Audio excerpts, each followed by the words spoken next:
ফরিদপুরের বোয়ালমারীতে ঠিকাদারের গাফিলতিতে ৩ বছরেও শেষ হয়নি বীরনিবাস নির্মাণের কাজ।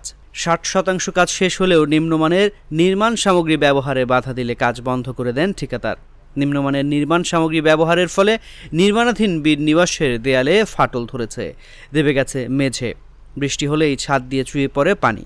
দীর্ঘদিনেও নির্মাণ কাজ শেষ না হয় গোয়ালঘরে গরু ছাগলের সঙ্গে মানবেতর জীবনযাপন করছেন এক বীর মুক্তিযোদ্ধা।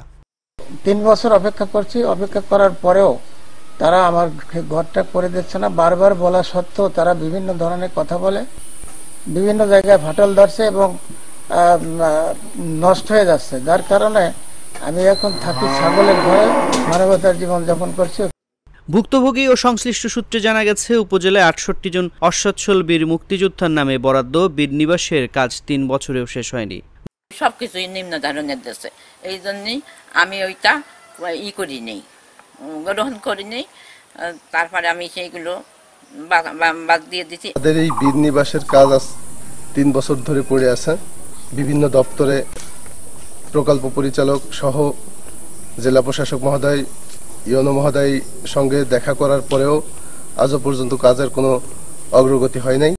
শওকত হোসেনের মতো বিপাকে পড়েছেন গুনবহা ইউনিয়নের মৃত বীর মুক্তিযোদ্ধা ময়নউদ্দিনের পরিবার। ৩ বছর ধরে প্রতিবেশীর বাড়িতে ভাড়া থাকেন তারা। আমার এই জায়গায় ঘর ছিল, সেই ঘর ভাঙ্গে এই ঘর দিচ্ছে। সরকারের কাছে আমার এইটুকুই দাবি, আমি পরের ঘরে রয়েছে 3 বছর ধরে। 2 নম্বর ইট দিয়ে কাজ করলে পরে আমরা এটি বাধা দিছি যে না, এটি করতে দেবো না।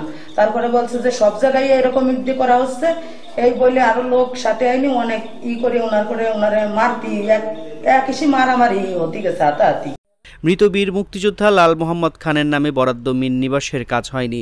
নিম্নমানের নির্মাণ সামগ্রী ব্যবহার করতে বাধা দিলে সে কাজ ফেলে রেখেছেন সংশ্লিষ্ট ঠিকাদার।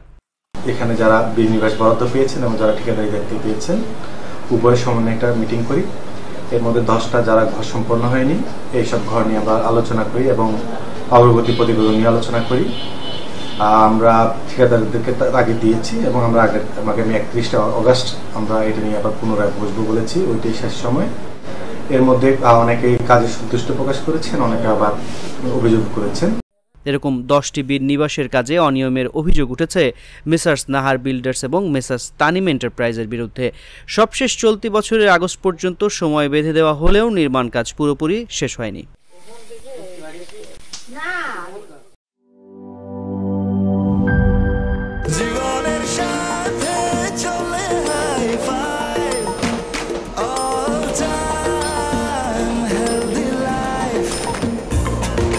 জার্নিতে স্বাস্থ্যকর all time family cake, all time healthy life.